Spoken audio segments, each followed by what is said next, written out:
can ever imagine.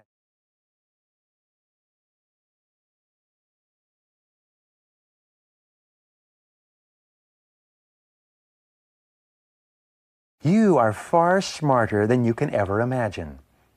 There is no obstacle that you cannot overcome, no problem that you cannot solve, and no goal that you cannot achieve by applying your mind to your situation. Go on and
Let's get into it. Good morning. Good morning. Good morning. Good morning. Good morning. Happy Monday, y'all. It is Kiki. Still no tone yet. He's we are eagerly awaiting his return, but he has not returned yet. So y'all wish him wonderful things on his new job. So just still holding it down for him though. Still right here. It's still Real Talk Uncensored. But good morning, happy Monday. If y'all looking, y'all see what it is. Y'all see what it is. Do you see what it is? Do you see what it is? I see fire, I see rain. So You don't see my Victory Monday hat? Oh, that's what it was. Yeah. I thought really? Really? Victory Monday out here. So sad. I'm gonna give my condolences to all of the Redskins / Commanders / Washington fans who did not pull that off yesterday. And the funny thing was, I was hoping that they would. I really no, for real. Did you expect them to lose? All right. they had a chance to take the lead, and here's the thing. I didn't see the entire game because I went to see another movie. So I went to see the it was perfect irony. The movie I saw was Next Goal Wins, and it's about the American Samoa soccer team. And so the funny thing is, I had the TV on, but I was doing something else, and then I hear like Washington's going down, trying to take the lead. It was like 21-19 at the time, and then 24-19, and then next thing I know, I hear the pick six.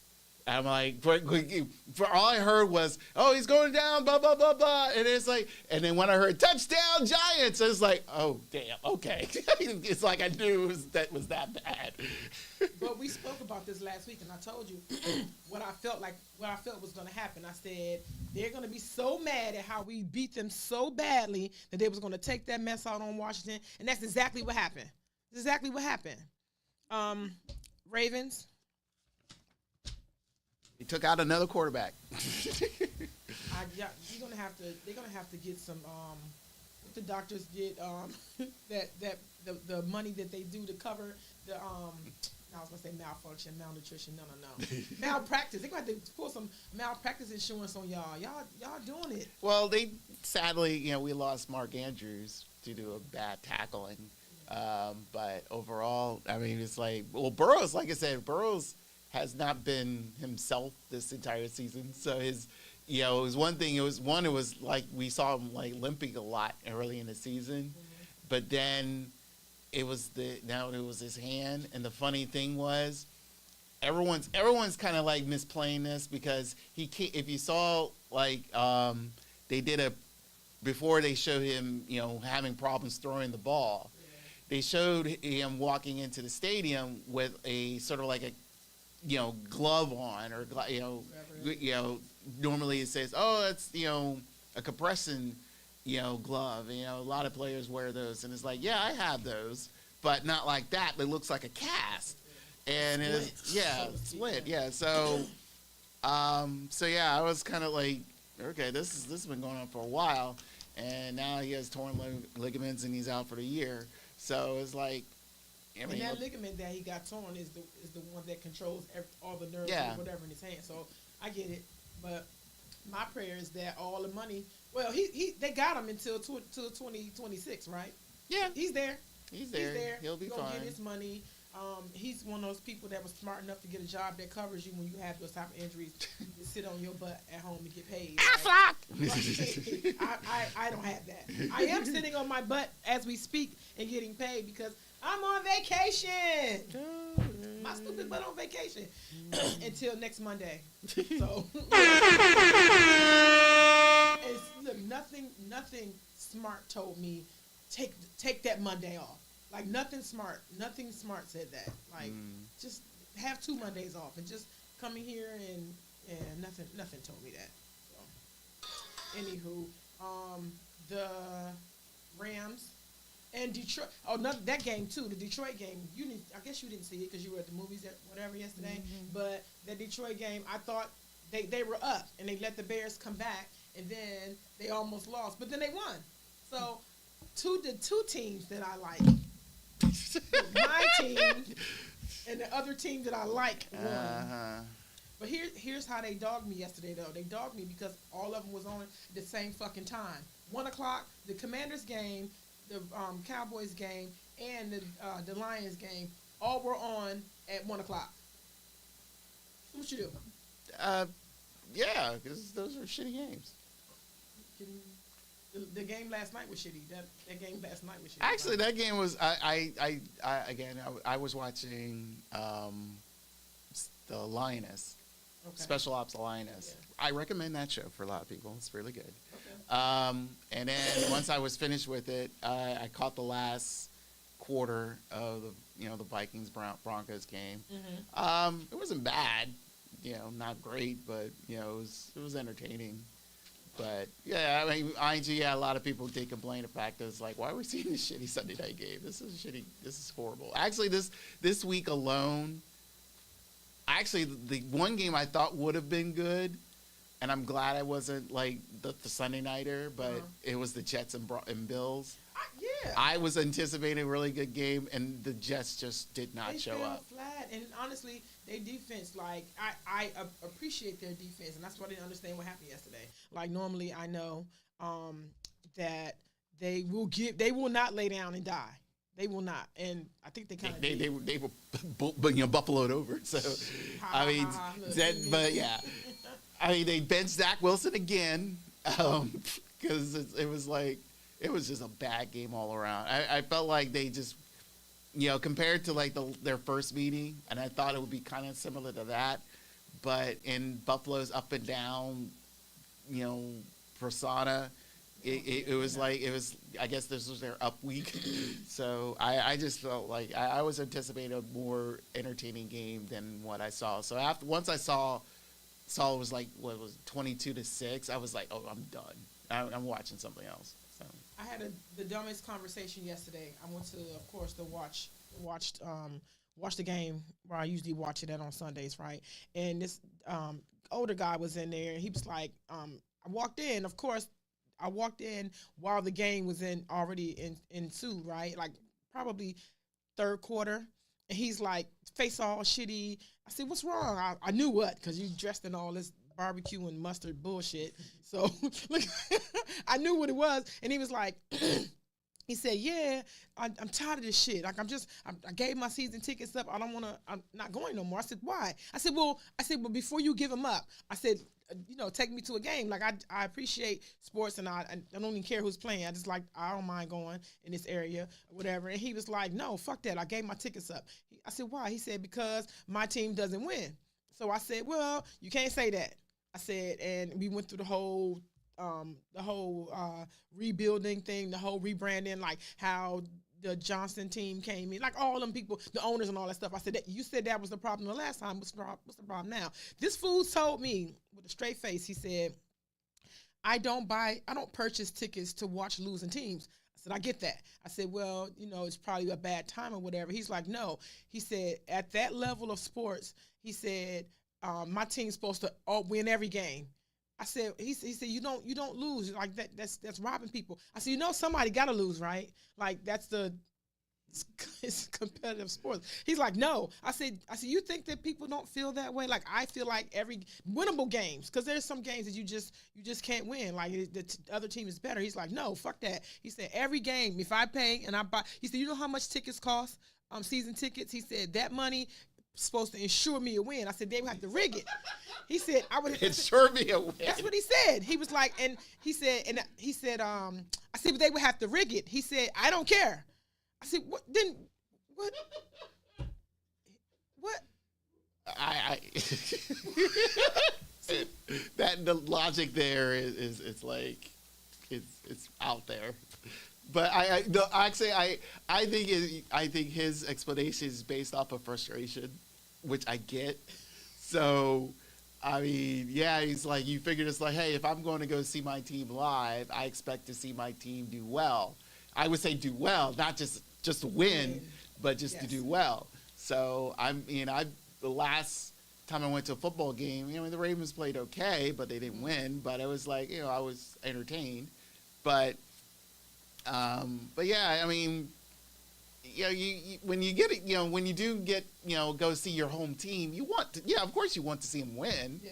But the whole thing is about the whole experience. Yeah. Now, if your own thing is just to, hey, I'm going to see my team just to win, and that's it, not enjoy the experience of being in the stadium, being with your friends or family, and all that stuff, and wasting God knows amount of money, on food and products and stuff.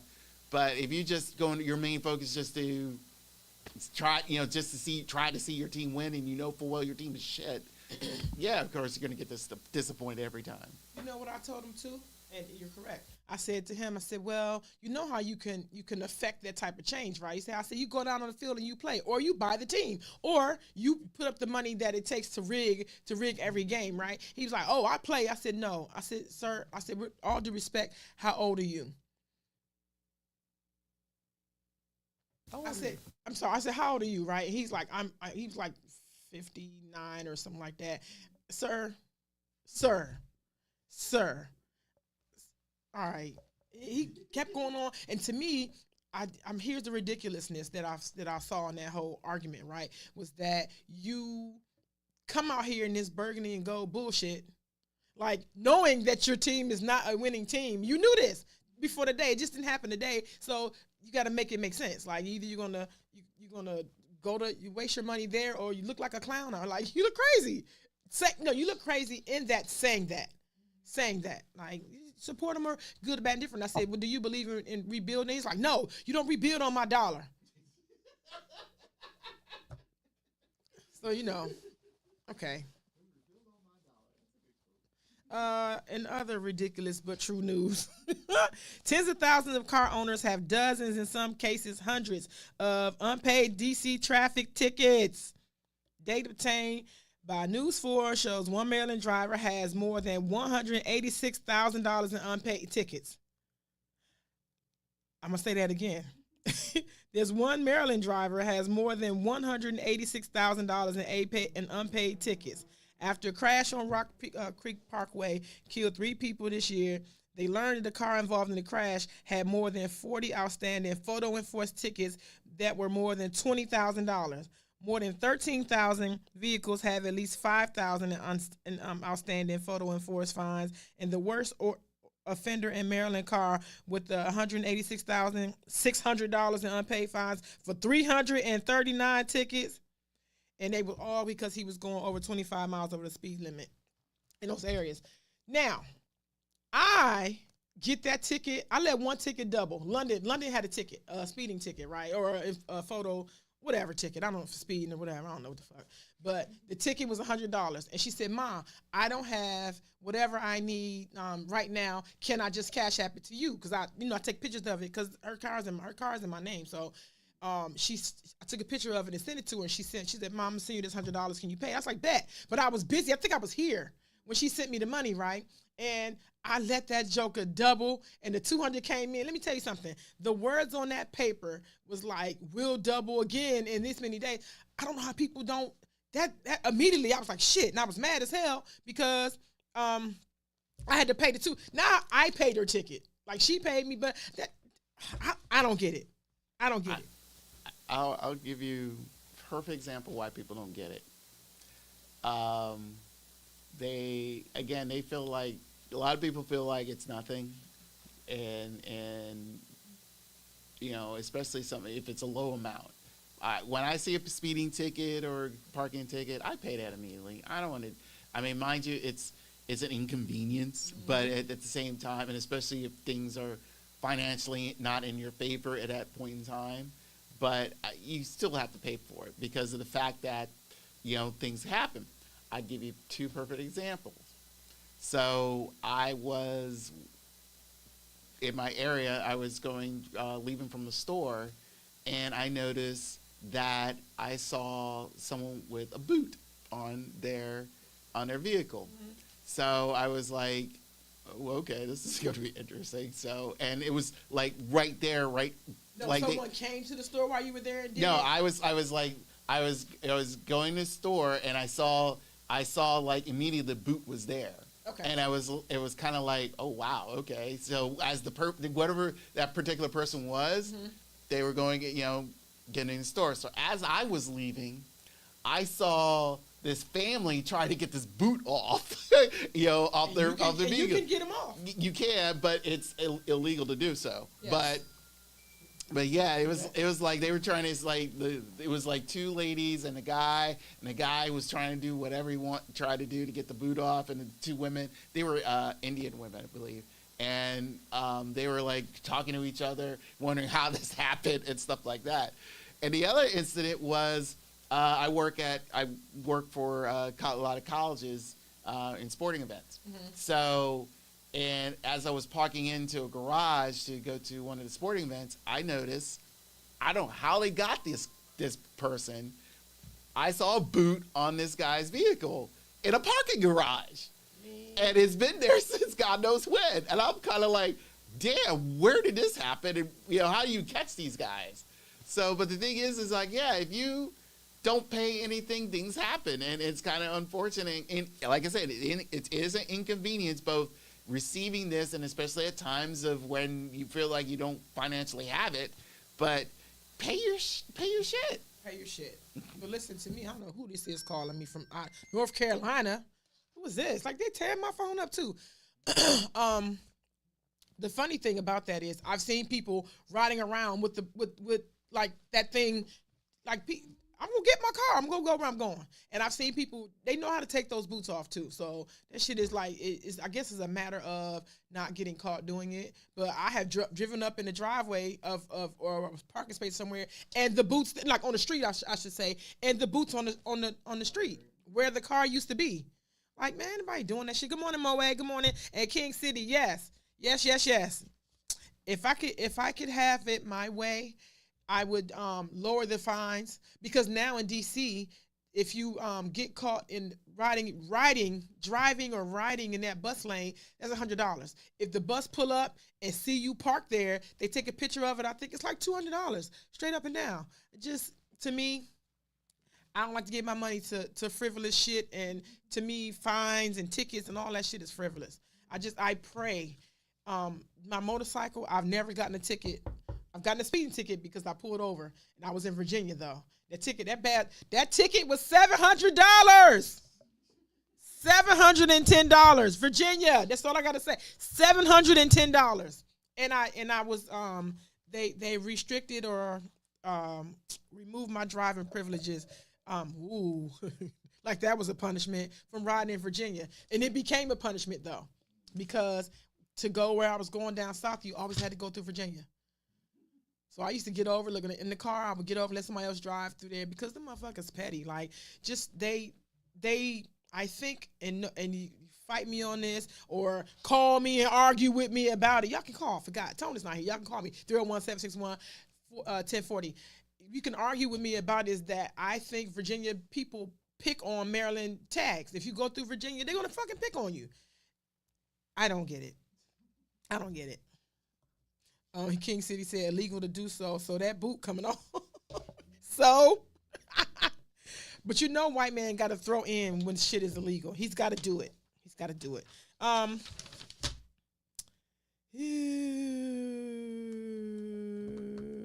Oh, they finally, I'm gonna get this off my paper. It's been on my paper for months, but they finally arrested and charged the man with killing Tupac. Finally.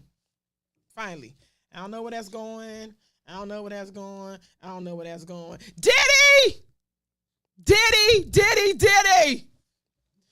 I knew that shit was coming. So for those who have been living under a rock, Puff Daddy, a.k.a. Diddy Sean, got sued by Cassie for, was it $30 million for sexual assault or something? Like, listen, I'm going to tell you something. I'm going to tell you pops and dads and you do zaddies and shit. If y'all was fucking with these bitches back in the day and they was too young, I'm telling you, your time coming. It was a matter of time for that to happen.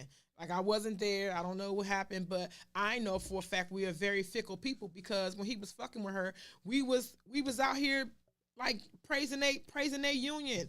She was a side chick and I was talking about her. Like, come on, y'all. I think something else is going to happen with this. I had issues with that relationship from the jump. I just felt like, because I remember there was a point in time where she was verbally saying she needed to marry him. It's like, marry me or I'm walking. She gave an ultimatum. I remember that. She told him that? Yeah, gave an ultimatum. She was like the quintessential side chick, though. Like, because she was with him through everybody. Yeah, that's the thing. But the thing here is, I think of all the relationship besides the one who was, Sean Combs' initial baby mama who died. Oh, Kim Porter. Yeah, Kim Porter. Rest in peace. Yeah. I just felt like, she was like the main girl. So and she did her song about it too. I just felt like, I wouldn't say they were the, top tier power couple or anything like that. I just felt like we saw them for so long.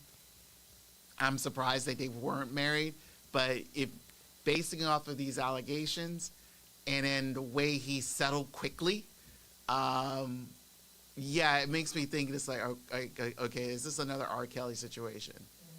So, and I just felt I never ever liked Sean Combs, never did. A lot of people didn't. So, and you know, I don't care how much of a great quote unquote businessman you claim he is, but this is part of the business that he grew up or he promoted, and I just felt like, you know, no, there's something nasty going on here, and it's kind of unfortunate that it was settled that quickly. So, you know, mind you, I'm not saying, I mean, mind you, not to try to find more about this. It just felt like it's like, okay, you wanted to bury this quickly because you know full well there's a lot of dirt that was going to come out of this. I'm not mad at him, but here's my question though: if you settle with her, because I guess they're not telling like how many millions she got or whatever, do you then sign an NDA?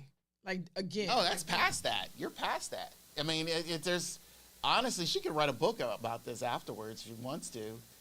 I mean, to be honest with you, because I'm surprised she hasn't wrote a book now, because it's like, shoot, Jada put her book out and look what it's doing for her. But what is it doing for her? What, Jada? Yeah. Just burying her bullshit. Because Britney's book is flying. Like Britney's book is doing way better than Jada's book. Because Britney, because I believe with them two, it's between those two. I feel like Britney it's more of the, you know, we want to support her, we want to make her shine again and all that stuff. As for Jada, it's like we're done with the bullshit. Do you think so? Yeah, yes, I mean, yeah. Okay. So I agree with you on the second half. Like, we're done with your bullshit. Yeah. But I think Britney's life, actively is interesting. I'm going to tell you why. Yeah, that too. Because with the way she started out and the way that she ended up, no one could see that happening. Like, no one could see you shaving your head off or having mental issues or your conservatorship. And when you grow up through, like, say the Disney Channel route, unless you have like a good stable environment, you know, comparing from other girls to Britney, yeah, hers was chaotic because she was like, I mean, you're a star within 15, you know, it's like before though. Yeah, so like you're a mega. Let's say this, mega, you're a star. You're a star. Let's say in your Disney realm, yeah, which you're okay. But once you're outside that Disney bubble and you're huge before you're even 18, everywhere. I mean, yeah, it was like, yeah, it's crazy. I mean, if you compare Britney, everyone compare Britney to Christina Aguilera because they came through the same route. Christina's stable, but the thing is, the fact is like based off of who controlled her life, and it was Britney's parents. So, but like I say, and you would have never seen any of that, even when the sister came. I remember the sister did a little something, but you would have never seen that. And I, for one, don't give a shit about people's lives. I don't. But I think I would want to know from you because the media or whatever, the narrative was written for you, so to speak. Like the paparazzi and media got her at her lowest. Like in that when she was hitting somebody with a bat or something, that day when she shaved her head off and, you know, she was doing crazy shit. Like they put their narrative out. I ain't say she ain't do it. I ain't say, but the reason behind that, I would want to know from her. Like, when did you know you had mental health issues? Because a lot of these millennials, they all give into those mental health things, and they don't find that is their diagnosis until later. Like I'm not saying they're not strong. They ain't strong. They ain't strong as us. I mean, what am I? Am I X? Generation X. I'm X or Z. I'm in my X. We're X. 40s are X. 40s? Yeah. Oh, roughly the time frame. I mean, the 30s. When were you born? In the 70s. Yeah, you're Generation X. Okay. Okay. Yeah. Well, X. They ain't strong as us because a lot of shit for real was supposed to break us down, and it just didn't. I'm not, and that's not everybody. But if you disagree with me, let me know. But I feel like that mental thing, they let that thing be the reason why a lot of shit they didn't do or did do, or the reason why they did it, and they blanketed it over with that. So I just want to hear from her. I know I deal with people in my everyday work life that have mental issues and mental illnesses, and they give into them, and they just can't work today, and they just can't keep these kids. It's just I don't have those issues, so I'm not negating or diminishing or discounting that, but a lot of shit, we just kept moving. Like, bruh, all right. Like, this is one of those things. And I'm interested in knowing that. Jada, I don't care. I don't believe her. I don't. Like, I don't believe her. I think I believed her before this Will shame train that she's on. Like, and a lot of people had a different view of her once she came out and said, "Oh, it's Will asses, this and that third." But I don't believe in that. Like, that's your family, that's your blood, regardless if y'all get along or not. And if you ain't married no more, why you keep spitting this man name out your mouth in a negative light? If y'all don't fuck with each other no more. From what I understand, they're back together now, though, right? I don't know. It's You bought that book, didn't you? no. I ain't buying bullshit. And it's like the last book that it kind of had that same essence was the Superhead book. I bought, I think all. Corinne Stephens. Yeah, no, actually she's going by Elizabeth Olsen now, I think. Did she change her name? Yeah, no, Overser? Yeah, she changed her name. Is she still giving? Listen. No, she's not doing all that. She's trying to. I don't know what she's trying to do. Yeah. So I mean, Guest Spokes is based off of Spark from Cassie and Sean Combs' thing, but yeah, I think when it comes to some things of of this nature, I mean, if you're really intrigued of that person's life, you know, it's one thing. But but you just want to know about this certain bubble in that life. Like, you know, with the Jada book, it's everyone will just wants to know about her and Will. No one gives a shit about your early humble beginnings to when Baltimore, when you got to different world and all that stuff. You just want to know this August, you know, this entanglement that you guys went through. That pretty much is like, get me to chapter 16 or whatever. Yeah, you know what? I probably would have wanted to know about her humble beginnings and how the different world thing kicked off. I would want to do that before I saw how her kids turned out. And I'm fuck that. And Will has a book too, so you allow for you to be come from humble beginnings. You allow your kids to do all this weird. It is weird, all this weird shit, and the way you go about living your life, that they don't match. Your humble beginnings don't match this shit you doing. And I think that she just got to Hollywood and got to Hollywooding, and this is what we have. The Will thing, you could just pick up anything, or you could just click on anything and find out about the Will and Jada thing. It don't have to be in a book to me. I just think you just like you were saying, we said a couple shows back that you were promoting that, like saying these things to promote your fucking book. Like, I don't know what it's doing, but I do know they were talking more about the whole Britney book more than anything. So I don't know. With this whole Cassie and Diddy thing, King City says she wants the monetary gain. It's a civil case, not a criminal case. I agree, Diddy might be sick, but she's coming for the money. I got a heart in front of my words. I can't.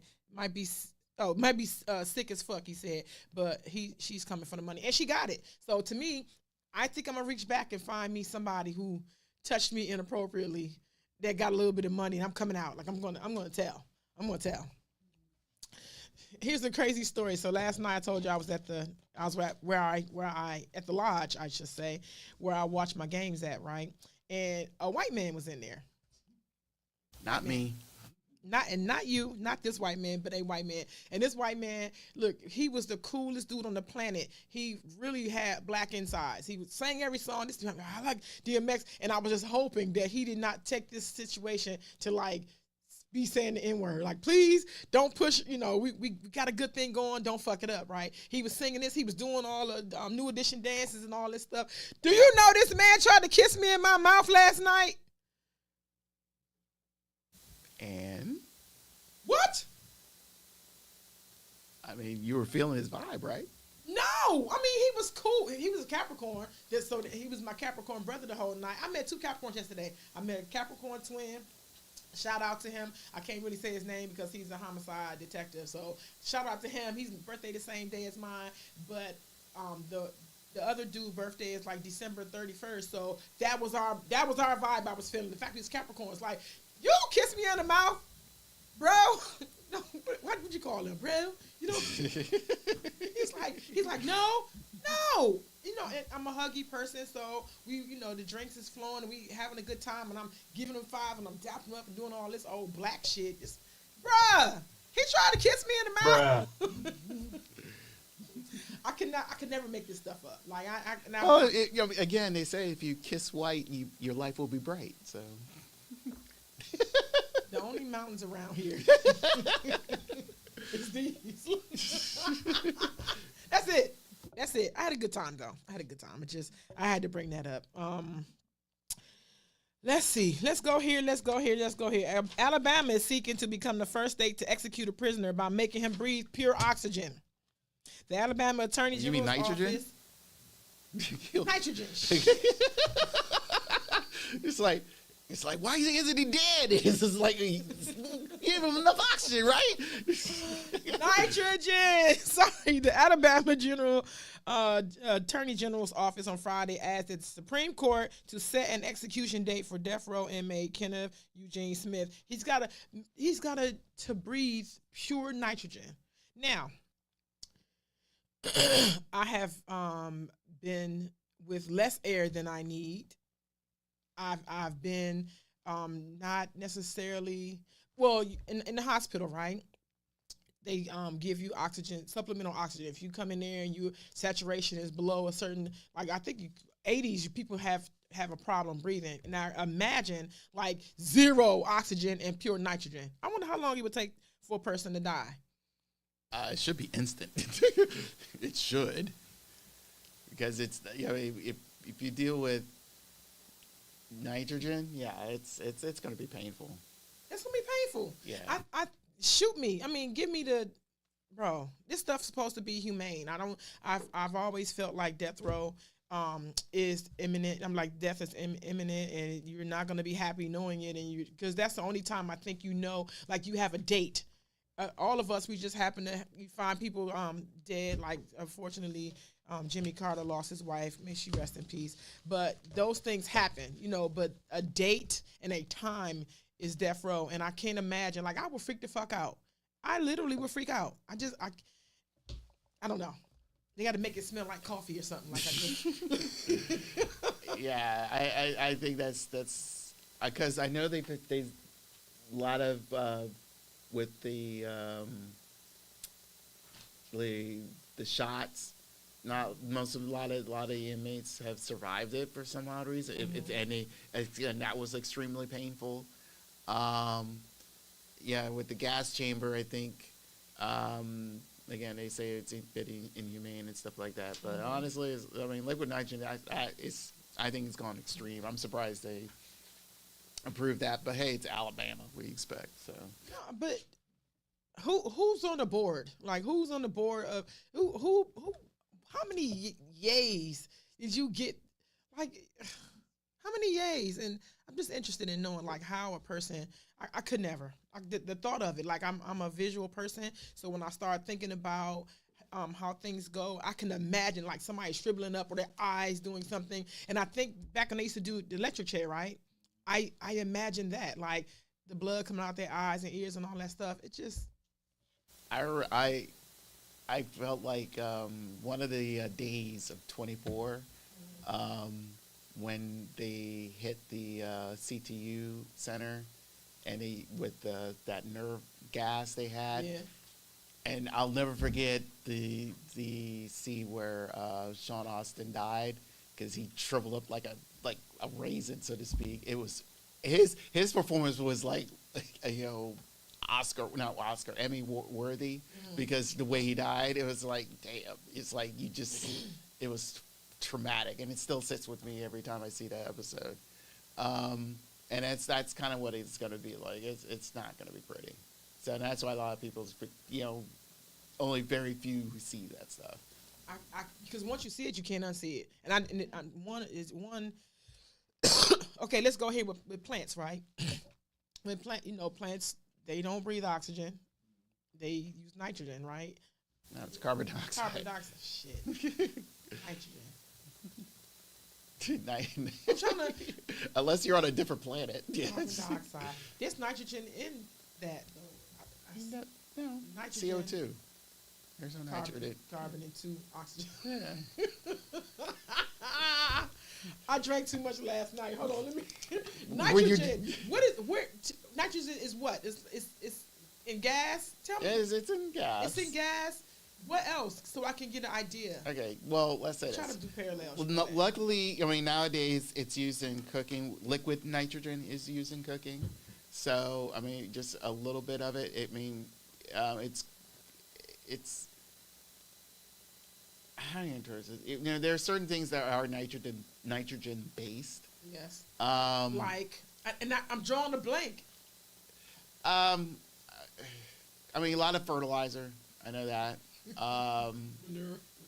And in some things are used there's some mild nutrients in nitrogen, but not for us. It's for other like mainly plants and stuff. Like so I said, like for fertilizer. So is nitrogen in cigarettes? That's the thing. There's a little bit of it in it. Okay. And nickel and God knows what else. So yeah, and then there's pretty much carbon monoxide. There's carbon dioxide and carbon monoxide. Carbon monoxide has a little bit of nitrogen in it. That's why a lot of people say they don't want to smoke. So, and there's the rumor mill about vaping and all that stuff has some nitrogen in it. Like especially the one with the nicotine. Right. And the way they say that stuff burns your lungs. And for real, there is a cooling mechanism, a cooling thing that happens once you smoke it, but it burns your fucking lungs. And they showed 12-year-old lungs of a vapor. Because of course the child died, but they showed like 12 years. And of course he's 12, so he didn't have 20 years to do it. Mm-hmm. And the damage, they compared it to a cigarette smoker that had smoked for 20 years. Mm. And it was almost the same. Mm. Can you imagine? So I guess it's safe to say that one could never get 20 years through a vape. Not hookah, but vaping, like the pen. Mm.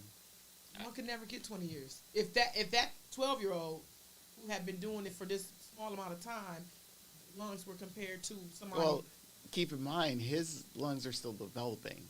I mean, 12-year-old, pretty much you're still absorbing, it's still growing. So pretty much the, probably, I would say the chemicals within the vaping or smoking in general would be highly increased for a younger person than it would be for an older person. So, that's why. And that's the commercial. Yeah. We should wrap that. And just So, yeah, it's because a lot of people don't think that, would think that it's like, yeah, kids, when you start younger, you're still developing. So things are, you're absorbing a lot of things quicker and faster, processing. Everything's, So yeah, it will be a lot.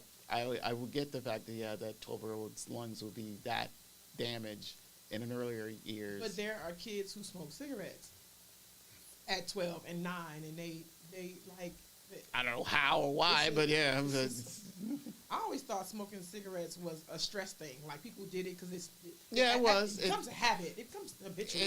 Because it's of course that's the nicotine talking. So yes, I never did. I never liked it. So I did hookah once, or maybe once or twice, and then I got going. Not for me. So I just felt like I just don't get it. It could be a stress reliever. Everyone says it's a stress reliever. I'm watching old TV shows and you see people smoking. It's like, I'm stressed out. I don't know what's going on. All that stuff. Yeah. And now I'm hearing about, weed, again, being a cause of something else. And everyone's saying, that's supposed to be a stress reliever and all that stuff. But now there's new problems with that now. Weed is not the wonder drug that they was claiming. Like it's some effects. Well, again, it depends on everyone. It is the wonder drug. Sorry, Moe. It is. The thing is everyone keeps forgetting with when it comes to when you're making a cigarette, either a joint or a cigarette, either one. You don't know what's cut with. You don't know what type. Everyone's blaming it's the strains of marijuana.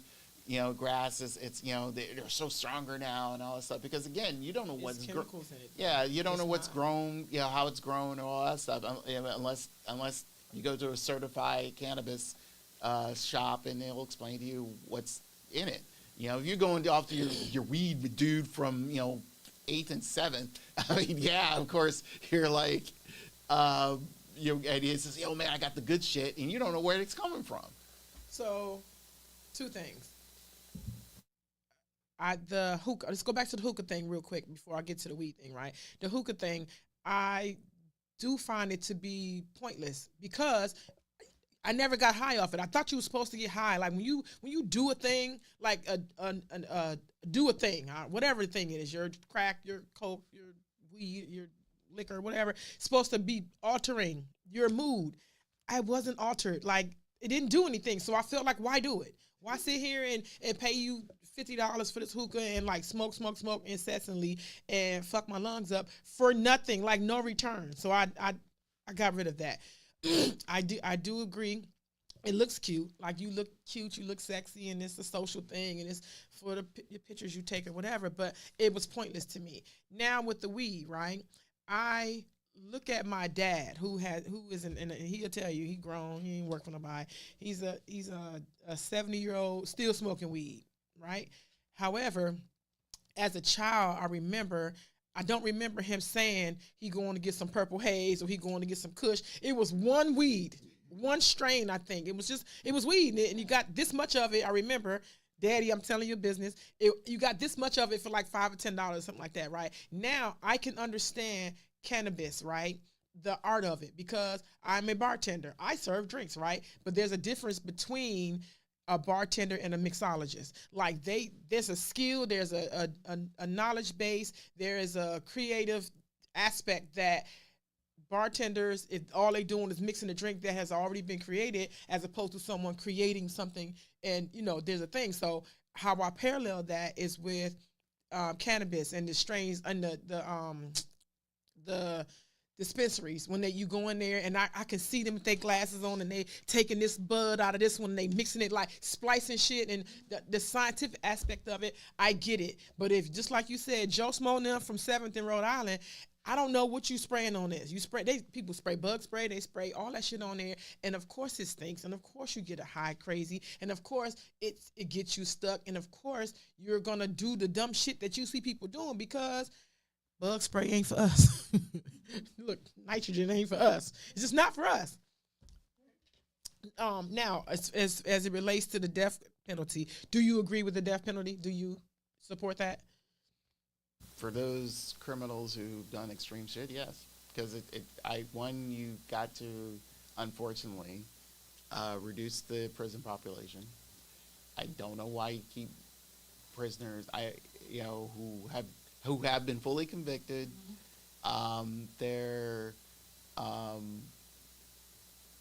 They either murdered someone, whatever, mass murders and all that stuff. Their appeals have been, handled, and they have no life, no parole and all that stuff. And it's like, why are you keeping this person alive?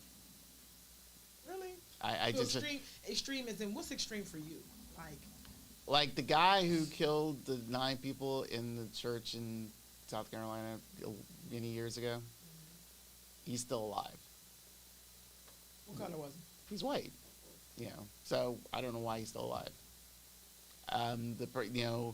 Those who've, if, let's say the guy who, or some of the people who've been doing these mass shootings up in, northern America, like the New England area. Maine. Yeah, if they didn't kill themselves, I would have given them the death penalty. Because pretty much the death penalty, I think, is still viable up there. So, let me challenge you on something. Just ride with me down the street real quick. Just jump in the car with me. Yeah, okay. Do you feel and think... Stranger danger! Do you feel and think that a person who has the unmitigated gall and the push to get up out their bed that morning and get in their car, load up their rifles and guns and shit to go and kill somebody, you think that threatening them with death like hurts their feelings, or like they give a fuck? You think they give a fuck? I don't know what their state of mind is from from the day before they do it to the day after or during it. It to me, or days even leading up to it. It just, we don't know why. But the thing is, no, I get that, but I think that killing them, like the mindset of people is make this motherfucker suffer. Like you hurt my family. You need to fucking hurt. You need to be told when to pee. You need to be raped repeatedly. Like whatever the jail scene and set is, I think people would prefer that. Like death is I never died, but I never died. But I think some people feel like it's the easy route out. It's the easy route, easier. I would to me I felt like it's prolonged. If you because leading up to it. You go through the trial, you go through the whole process, of being convicted and stuff like that. Let him suffer. That to me is suffering more. We'll let him hear what he's being told that he's done and stuff like that. Let him explain and relive and retell why he did what he did and all that stuff. And then to the point where it's like, from that point on, it's like the moment the judge says, you're sentenced for this, to this, and if whatever state has the death penalty, and if he's like he's gonna get it, then yeah, that'll be it's like there. And then the way I see it is like let's prolong it until a certain day and time. Let it give it another like a year. Let him really dwell on it and all that stuff. So. As she giggles away. Look, somebody said, he said, I never did it, but I did it once or twice. You did say that. and she's referring to Moe, shut the fuck up. So King City said, wrong is wrong. You can't say it's wrong to kill someone, then turn around and say killing you is the punishment. That's hypocritical. It's not hypocritical. It's eye for an eye. Is that hypocritical? Yeah. It's like look. Look, honestly, if everyone remembers the Untouchables, the late Sean Connery, saying it's like, look, if you, wound me, I'm going to take you in the morgue. I mean, it's just like, well, I forgot the full line, but yeah, it's like.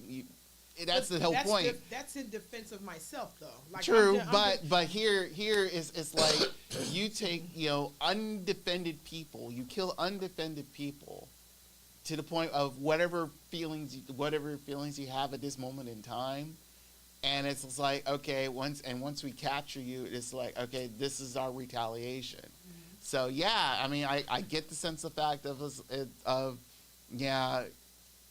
We shouldn't be doing this. We're supposed to be a civil society and all that stuff. But really, it's just like, well, why you want to keep this person locked up in a cage for God knows how long, and knowing full well that this person's still alive. And I know full well the loss, doesn't bring anybody back. But feeling relieved for a lot of people who through the years have seen death penalty executions. They felt, in a sense, some mild relief from it.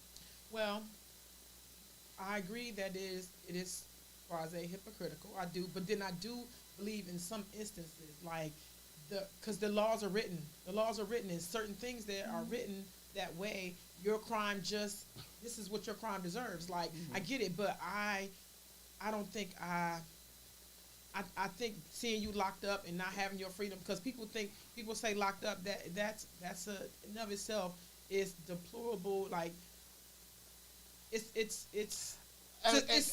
suffer.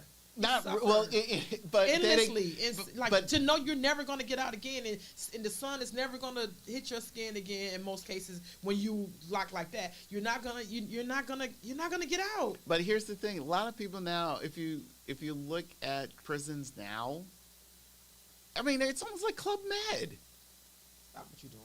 No, seriously.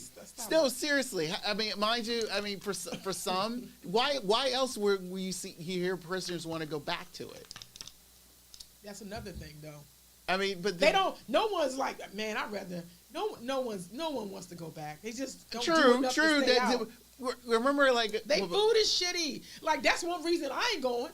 That alone. because they can't cook the food I like. That's one. That's True. They don't. I don't want to go to prison. I don't want to do the scares. I mean, even when I was a kid, I didn't want to do the scare straight shit. None of that. It's just like, look, I know full well, I didn't want to go. Like I said, I've lived in foreign countries. I don't even want to go to a foreign prison. That's even worse. I bet, So, but really, to me, it's like here in America, if the way they're funded and all that stuff, a lot of people, I don't know why, but if I remember correctly, there was a story a couple years back. A guy committed multiple crimes throughout his, because he just wanted to go back to prison because, it was minor crimes, but he just wanted to go back because he felt comfortable there. He felt safer there for whatever reason. So I can give you a few reasons. Probably. As you're doing this thing, but yeah. Probably.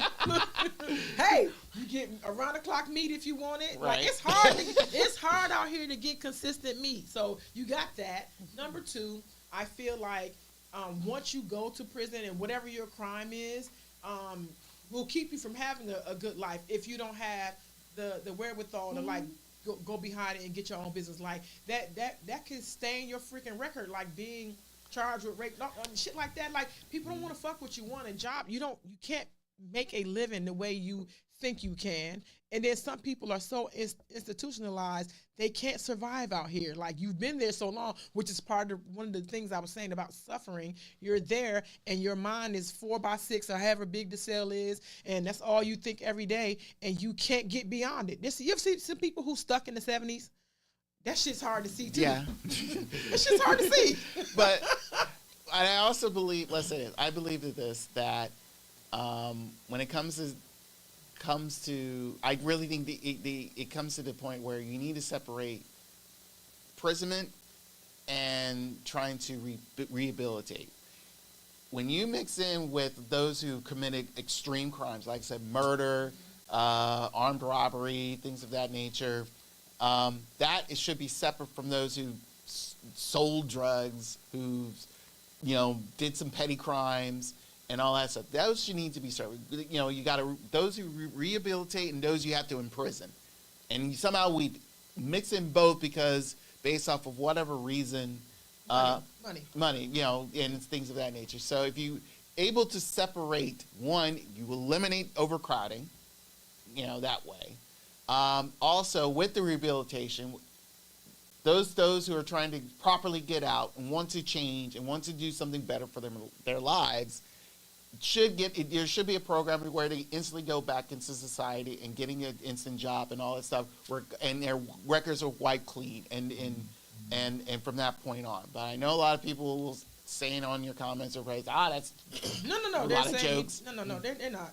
I'll let you know what they're saying. Yeah. But continue. But I just think, of that nature, I feel like, that's where I feel the prison system has been failing. It's just like we keep claiming as we need rehabilitated, but we're not, because of the fact is like, if one, you mixed in two different scenarios that full well is like, it's kind of confusing anyway from the jump. So you've ever been locked up? Hell no. I was locked up for one day, just one day, and that was enough for me. But what I wanted to offer you was this: I understand how you feel about not your disdain for the mixing, right? But I think that's part of the scared straight part that people need sometimes. Like to be, listen, you come in here, you're gonna be in here with motherfuckers like this. You come in here, this is what life is on the inside. And if that is not enough to keep you from going there, so let me not get off my point. The point, I do believe in mixing. I don't believe, like, maximum is what it is. But in these minimal security prisons, or is it moderate or middle security, whatever, I believe you should be in there with all walks, because that's what the fuck it is. But I feel like the rehab part, jails are not meant to rehab you. They're not. And you can get rehab if that is what you desire. You can rehab yourself, but jails don't. Those programs that they allow you to get they let you get PhDs. And that is just to keep you preoccupied while you're there, because where the fuck you going to use it? You a lifer. Where the fuck will you use your PhD? Just where? You know what I'm saying? I'm not I think you should get it. I sometimes am mad, like, or have thought in my past, like, damn, if I was locked up, I had all this shit already. Like, I already, because that's all I got to do. Like, I have so many other things, and I'm grateful to have so many other things to do that school just took a back seat. Like, and I wanted to go to get my medical. I wanted to be a medical doctor, and I shit happened, life happened, kids happened, this happened, that happened, and my path got taken. So I'm not gonna tell you I wasn't retarded enough at one point to think, dang, if I was locked up, I had that shit already. I did, not with the understanding that no, I don't want to be locked up. And I think because you need to spend one day, if you spent one day, what kind of suggestion is that? That is ridiculous. I implore you to spend, even if you volunteer, Hell so no. you can get, because I think your white man thoughts today about you got very What kind of, again, people,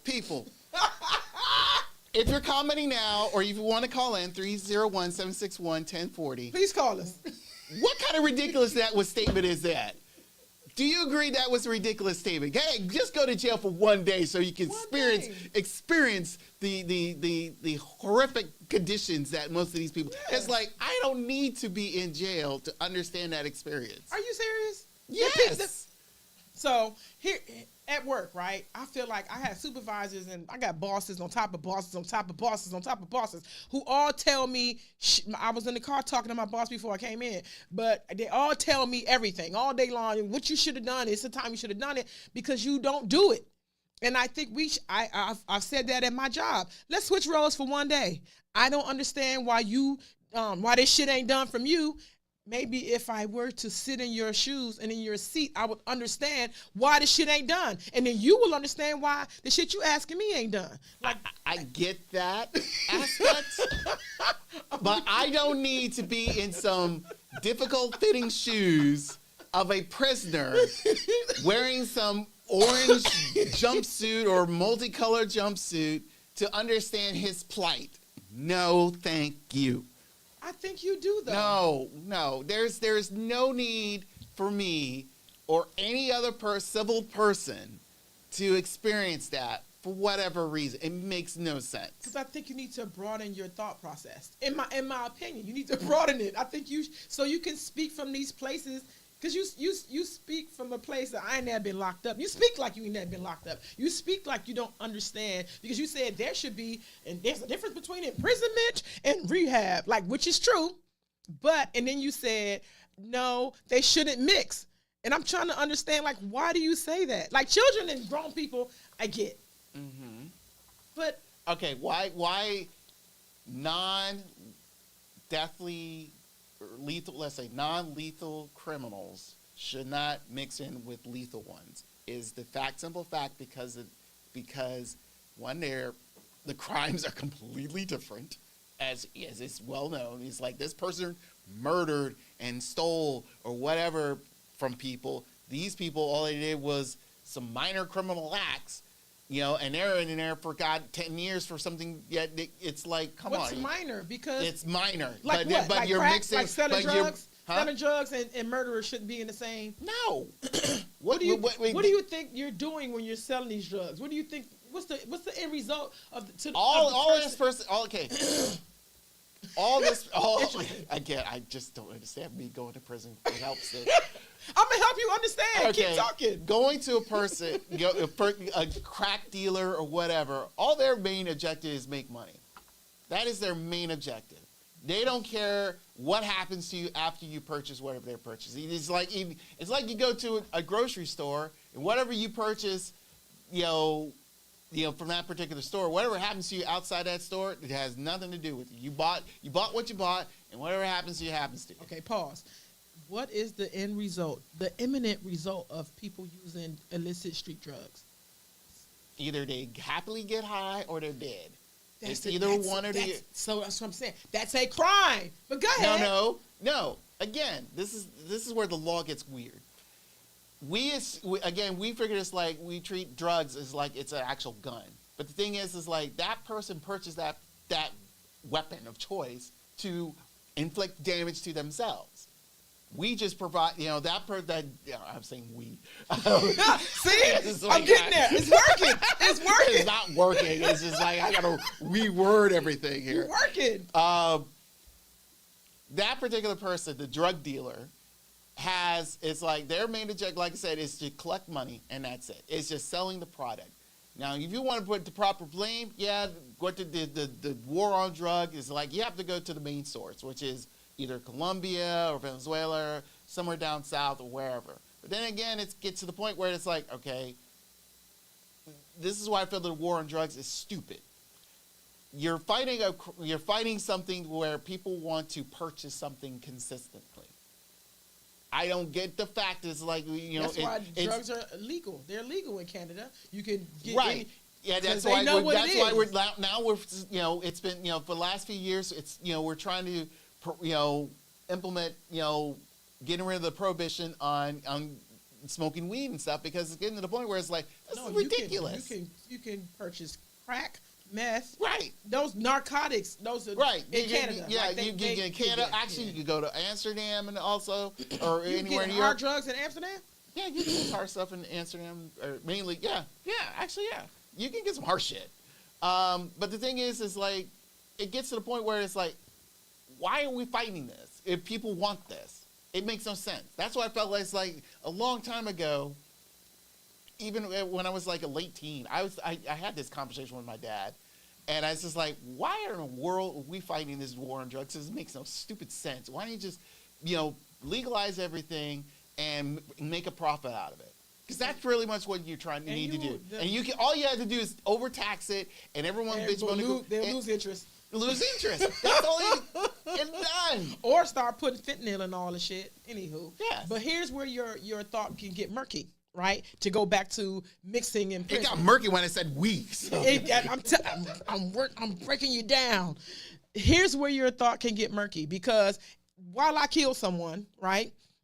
I was protecting myself. Like it's not like I went out. So you have to have subsections then in your thought process, like, oh, just murder this.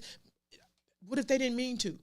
What if they didn't mean to murder a person? What if the person blacked out behind the wheel and their car ended up hitting somebody and the person died? Do you still can they not be mixed? Or is it a mindset you're speaking of? Come on. Clean this up. Clean this up. Oh, I'm not cleaning this up. You just pretty much ruined yourself. You said you're a bartender? Yes. Okay. So any drink that you create for that particular person, if they go behind a wheel, pass out, whatever, crash, died, who's at fault there? Me. No, but I'm making a point to you. You said any non-lethal person shouldn't be mixing with lethal people, and I'm telling you, but what if the crime was not made? What if I didn't get up that morning and go shoot everybody? What if I accidentally kill someone? Am I not able to mix with the people that sell drugs? Like, that's wrong. When it comes to something that, okay, now again, subsection C. No, you're again, you kind of mix that a lot. Good morning, Mona. All right, so if you're saying someone who, let's say, hit and run, okay, I say that person should be in the lethal side because you killed someone with your vehicle. I didn't mean to, though. Is it intent that you're? Yeah, it was intent. It's not extreme intent, but it was intent. I accidentally hit you. You accidentally died. Like you were not paying attention. It was, even though it was incidental. What if somebody hit me from behind and I hit you and then you died?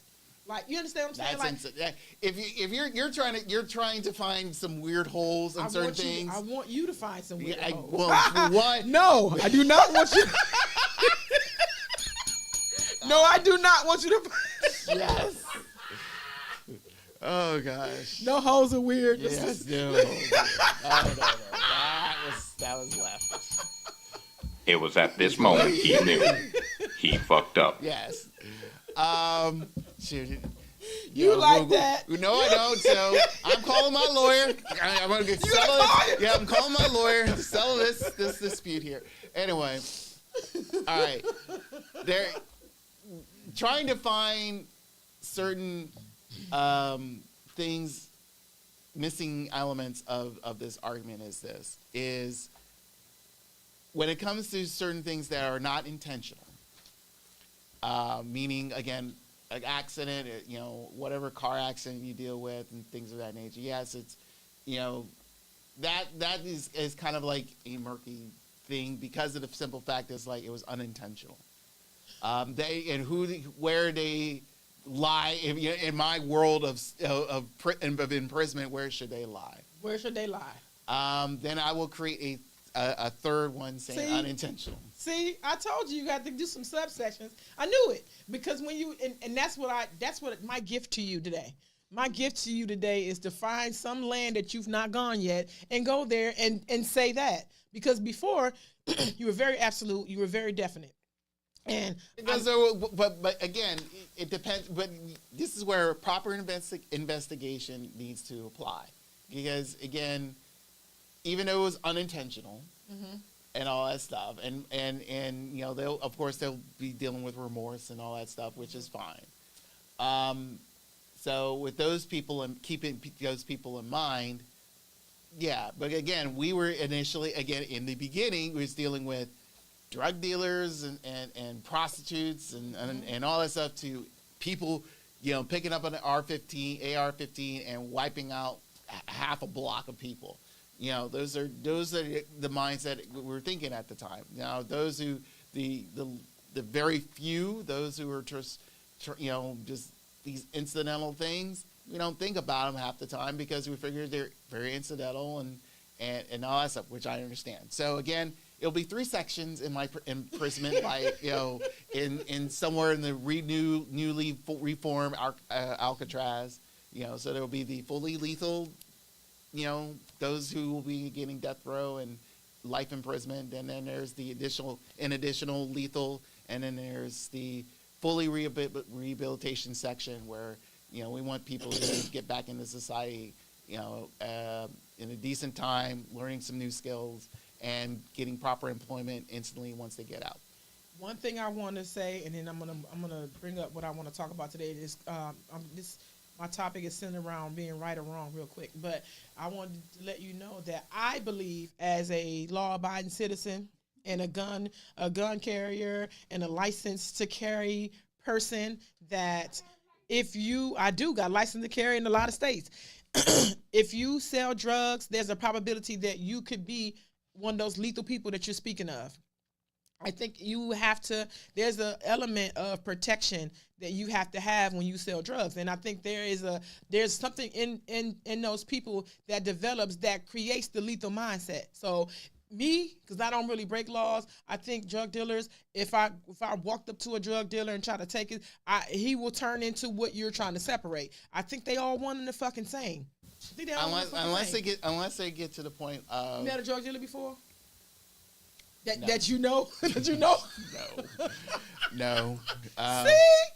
But again, if you get to that point of, trying to be a drug lord, having blocks, You don't have to be.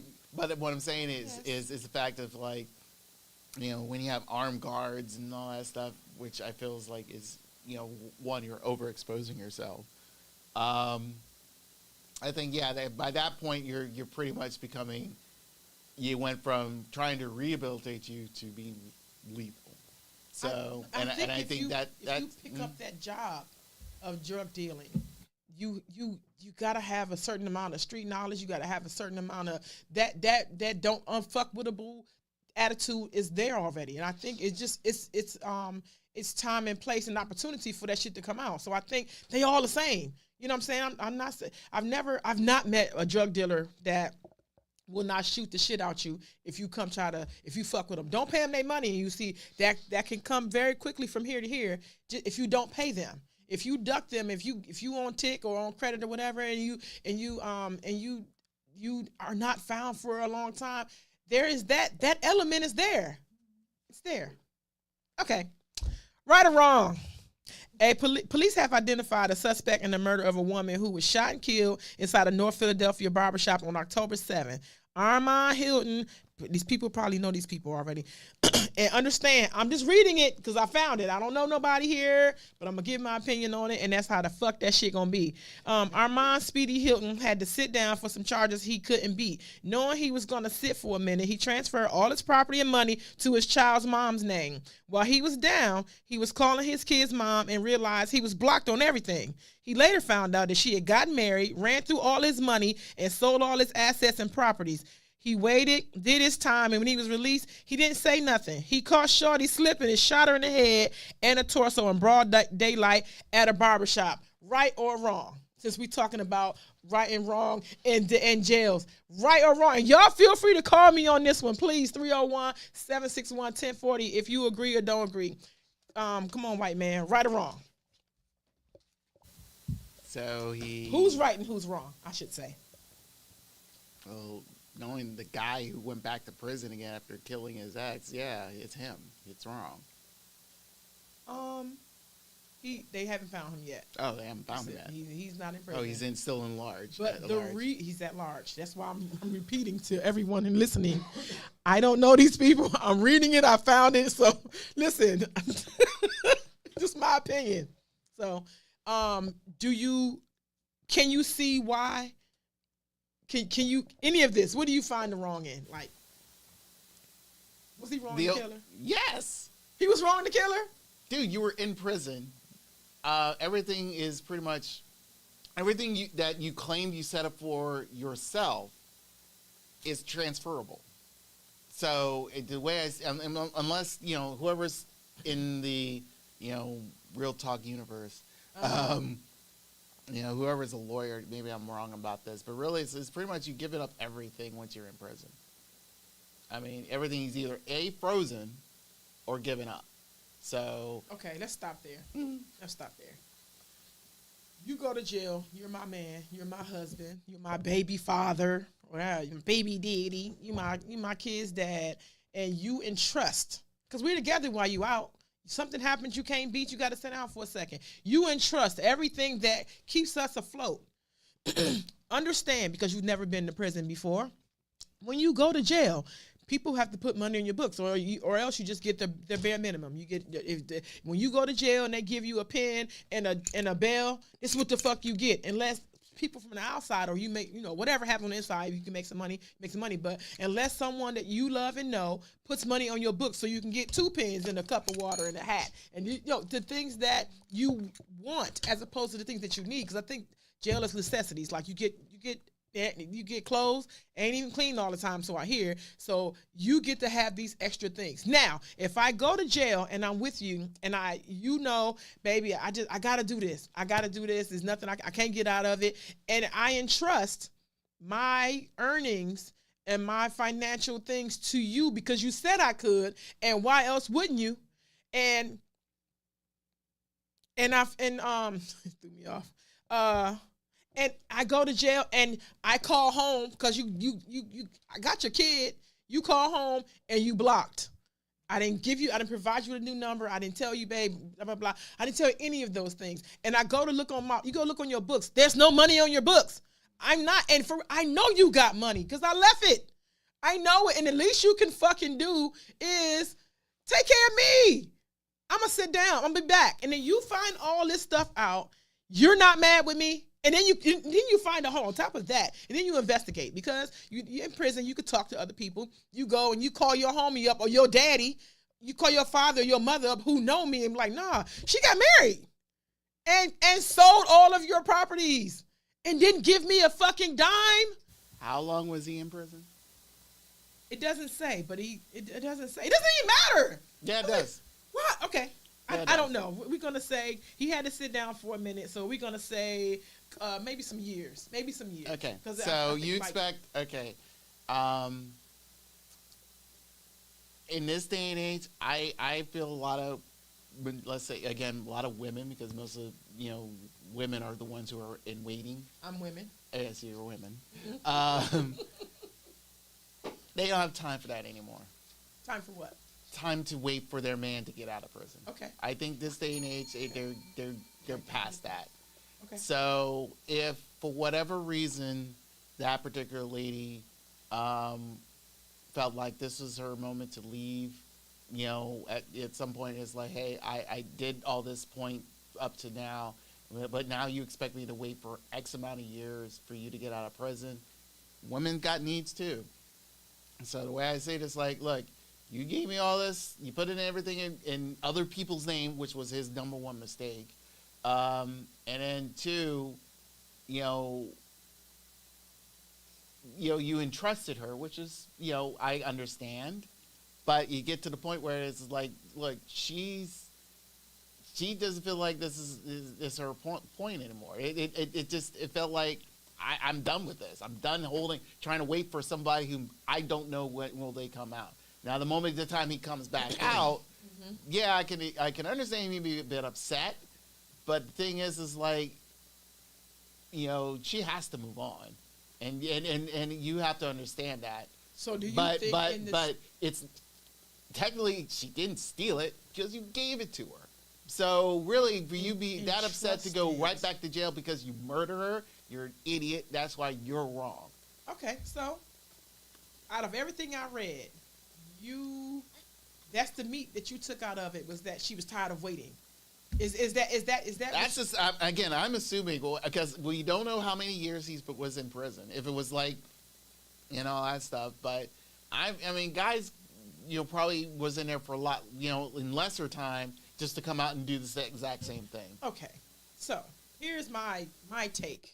And King City said she was wrong, but he shouldn't have lullabied her either. There's other ways to get it back. Understood though. So here's my thing. I think pretty much everybody was wrong. I understand why he unalived her. I understand. I'm going to say why I understand, because I ain't saying he was right either. I just said I understand. Communication is what we talk about on this show all the time. We always talk about communication. Good morning. Church topic, please. We on this show, we talk about communication 100%. Every day, at least every Monday for the last 4 years, we've been talking about communication. Like, you just communicate. If you need to move on, that's a conversation. I don't think that he expected her to wait. What I think he expected was that if you don't want to do this no more about me, call my mama. Move my money somewhere else. Like, hold me down. If you cannot, find somebody who can, because I entrusted it to you. She had no business running through that nigga money. She had no business not taking care. The bare minimum, even if you got 19 other niggas, put some money on my fucking books, because it's my money. And you said you would. And then when you change your mind, let's talk. But to sell off his property, let's go again. So I'm going to read this again for those who are just joining church this morning. Police identified a suspect in the murder of a woman who was shot and killed inside a North Philly barbershop on October 7th. Armand Speedy Hilton had to sit down for some charges he couldn't beat. Knowing he was going to sit for a minute could be years, it could be months, it could be whatever. He transferred all his property and money to his child's mom's name. And you have to, because when the government, you have to, you understand why he did that, right? Why he didn't keep things in his name, right? We don't know if he had reciprocity issues. We don't know if he owed somebody. We don't know what he had. Reciprocity is the right word, right? Reciprocity, yes. While he was down, he was calling his kid's mom and realized he was blocked on everything. He later found out that she had gotten married and ran through all his money and sold all his assets and properties. He waited, did his time. When he was released, he didn't say anything. He caught her slipping, and twice where your brain sit.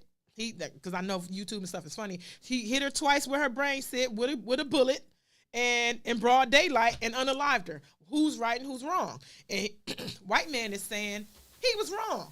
Because of the fact of who you entrusted. You're not married to this woman. That's what I felt like. You said baby mama. Yeah, kid's mom. Mm-hmm. Kid's mom. So pretty much you're not married. So either you could have sent this over, if your mom's still alive, or whoever your parents still alive, give it to them, because they know they have your well-being at heart.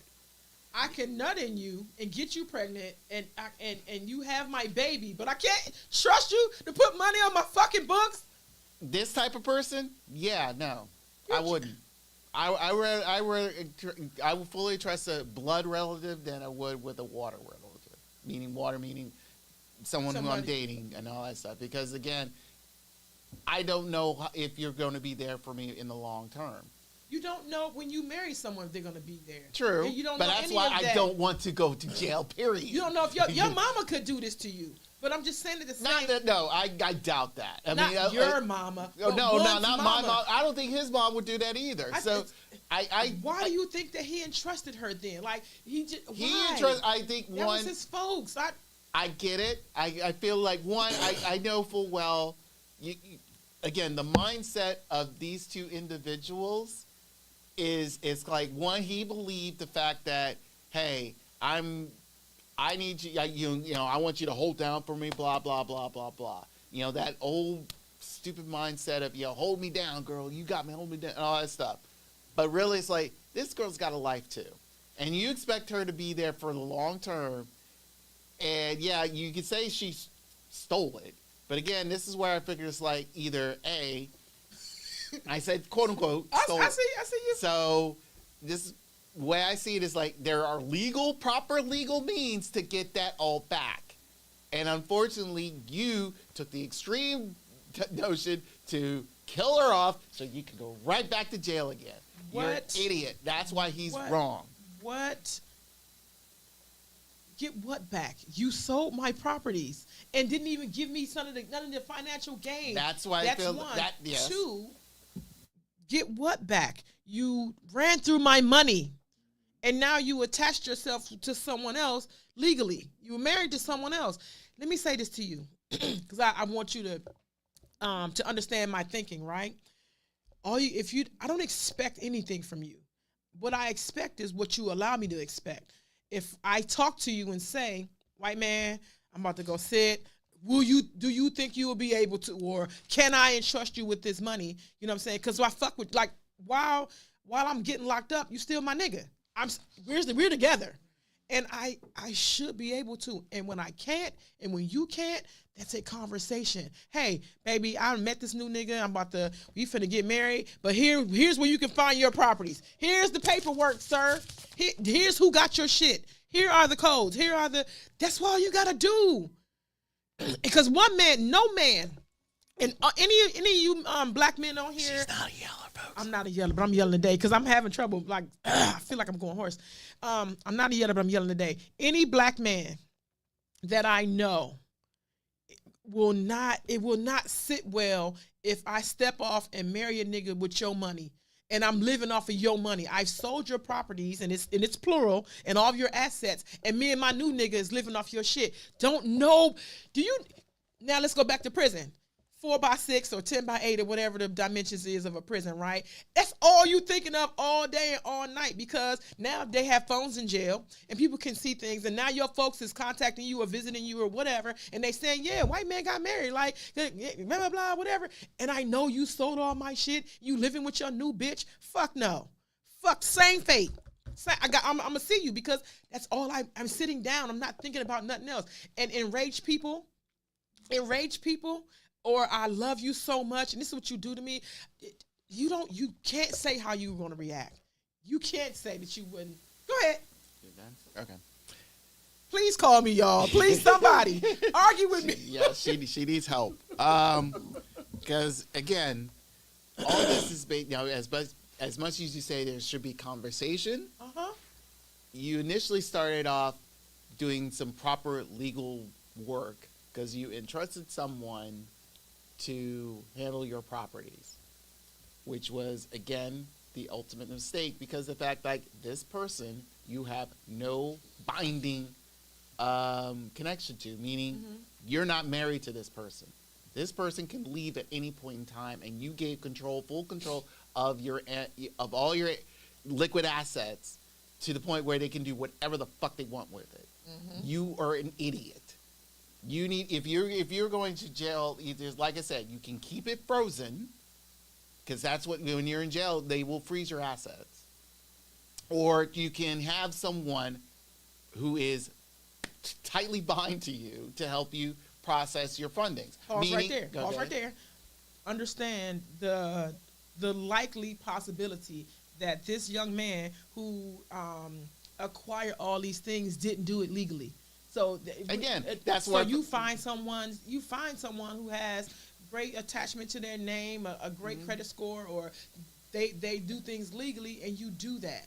Right. So again, safe to say he couldn't get those funds frozen because he probably didn't get them legally. Continue. Right. But again, that's what I'm saying. Continue. So if he again, you always tell stories and leave out certain holes. You're the one. I don't leave out no holes. I don't. There you go. So again, if due to the fact that like if it was by through illegal means, again to claim to protect himself, yeah, he would transfer it over to someone, who's quote unquote clean. So again, all this is his dumbass fault. I mean, I don't care as much as you say it's hers. Dang, I'm not saying it's her fault. I view it as it's his. One, if it let me put this. Take away the illegal, how he purchased whatever he's gotten illegally. Okay. Let's say he did purchase through legal means. Okay. The way I see it is, he should have either married this woman, so that way again is like most of this stuff would be properly processed as where if this happens to him, which it did, even though it's just like, hey, he deserved half of it back. Again, but you gave her full custody of all that shit, so she can do whatever she wants with it now. No, you do what we talked about. No, because there's no. You can talk all you want, unless you pretty much signed off of everything without stating the fact is like somewhere in their contract would say, hey, make sure you put books, money in my book. Make sure when I come out, you give it all back and all that stuff. Unless there's proper paperwork with trail for it. No, you idiot, you signed it all off to her and it's all hers and do whatever the fuck she wants with it. You pretty much, you gave every... And we're here. Yeah, and you're here. And we're here. So yeah, it's his fault. It's him doing the wrong. You believe that too, don't you? Because it's right there legally showing. So I fucked you. You fucked me. I got pregnant. I've got your children. Nowhere in there I have the ability to believe and the reassurance that I can get money on my books, that you ain't gonna fucking block me and you ain't gonna fucking change your number. You're not gonna nowhere in there, nowhere in here ensures like as I'm with you before I get locked up. Now maybe you was tired of me getting locked up, that's fine. Tell me. Maybe you didn't want to deal with me no more. Tell me. Maybe you wanted to move on and marry Shorty. Tell me. Here's where you can find your shit at. But I think everything that she did here, you had to know that nigga was coming. You had to know that day, whatever day that was going to happen. Now, I'm not speaking of how and where because I think broad daylight tells you his fucking thought process. Mm-hmm. Broad daylight tells you what the fuck he was thinking. Mm-hmm. And you, I think if you don't go through this type of thing, yeah, I can imagine how much money it was, like, for you to...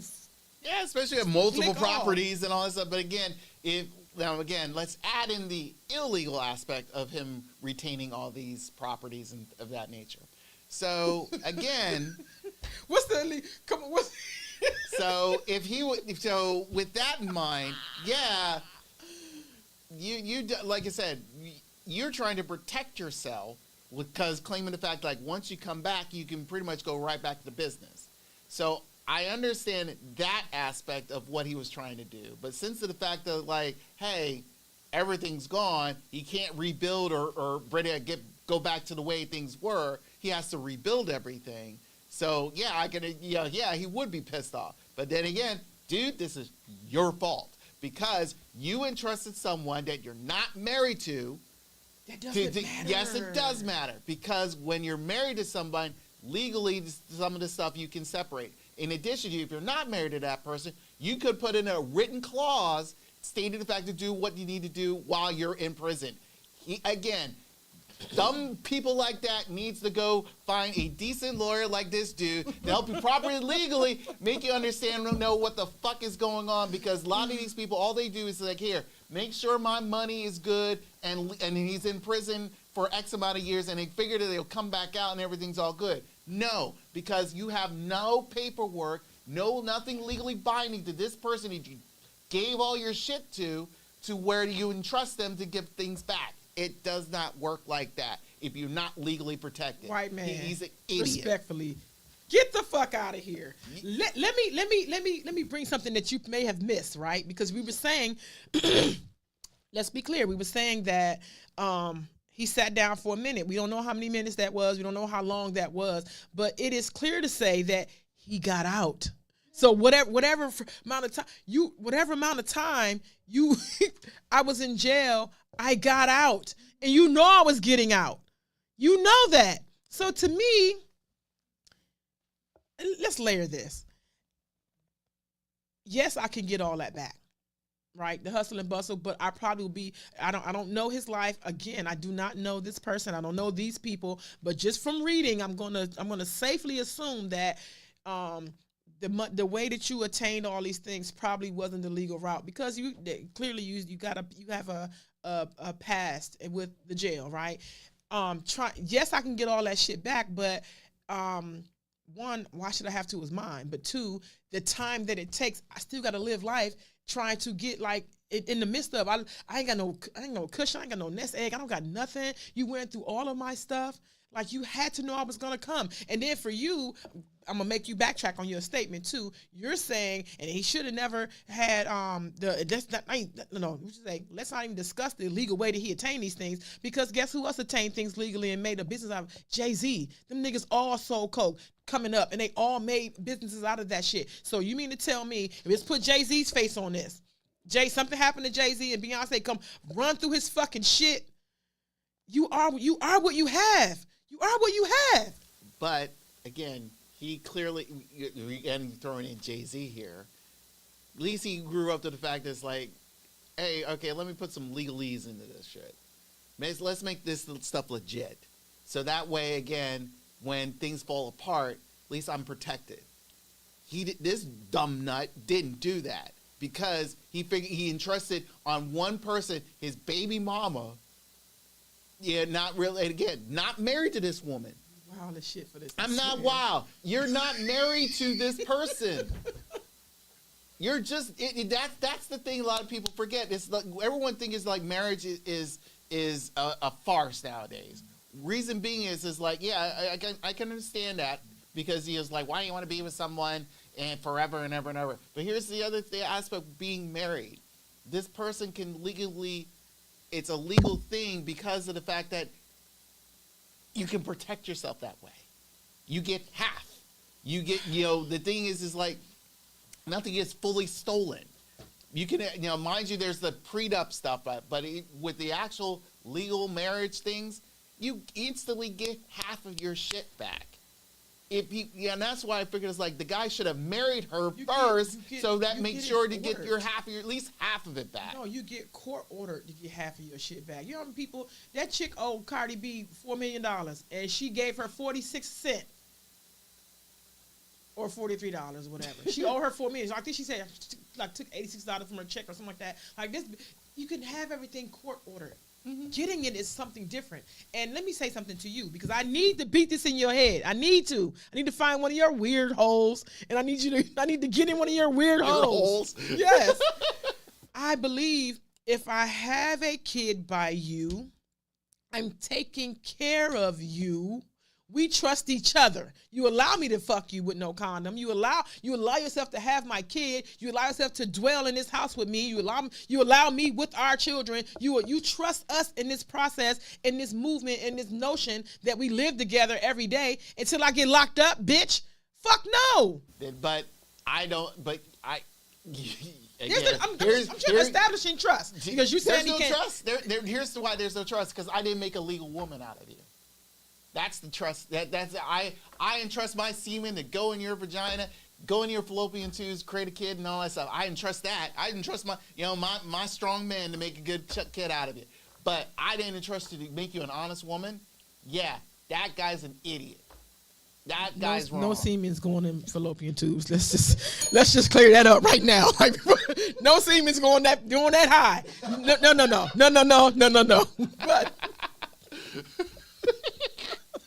But we know how this show goes. No, I'm kidding. I want you to understand. You're stuck on that legal shit. I want you to get past the legal shit and just understand how you can sit in a cell, because we're going to go back to the thing about prison again, right? This is what you do. You ain't doing shit else day after day after day after day. If you had to sit in this studio day after day with no stimuli, with none of us coming in here, like, you can't go outside and whatever the last thing that you dealt with is with the last thing that you think about. Say, for instance, you were here because someone got, God forbid, someone got hurt in the hallway, and you were the first one, since you here in the morning, you're the first person to run upon that gory detail, but then when you got in here, you got locked in here. That's all you think about day in and day out. You don't think that that's grounds to create, like, another thought process? That's all the fuck you think. You have nothing new. You have nothing new to encounter. You have nothing new to replace that thought, because you're sitting in the same spot, the same thing every day, replaying the same story in your head every day. You don't think that that has anything to do with how this man responded? I get what you're trying to say. Okay. Trust and believe, yes. Mm-hmm. There are people who do, relive a moment in time over and over and over again, and find ways to change it and all that stuff, and get angry every time of certain situations. I get that part. Mm-hmm. But at some point in time, you have to realize the fact is, like, you gave her that key. You gave her that key to do whatever the hell she wants. You have to realize, you have to understand who's responsible. As much as you try to entrust the person you gave the key to, but really the way and how that whole process was handled, dude, this is your fault. And I don't get, as much as I know you're trying, as much as you're trying to pound me with whatever information you're trying to say here. You feel pounded?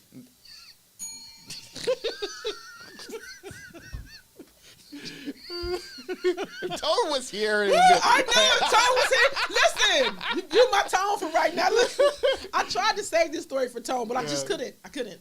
I think. Well, let's say this. I understand Tone he's mentioned before. He's done some imprisonment. I think his perspective would be completely different from mine. Of course. I do respect your opinion, though. You know.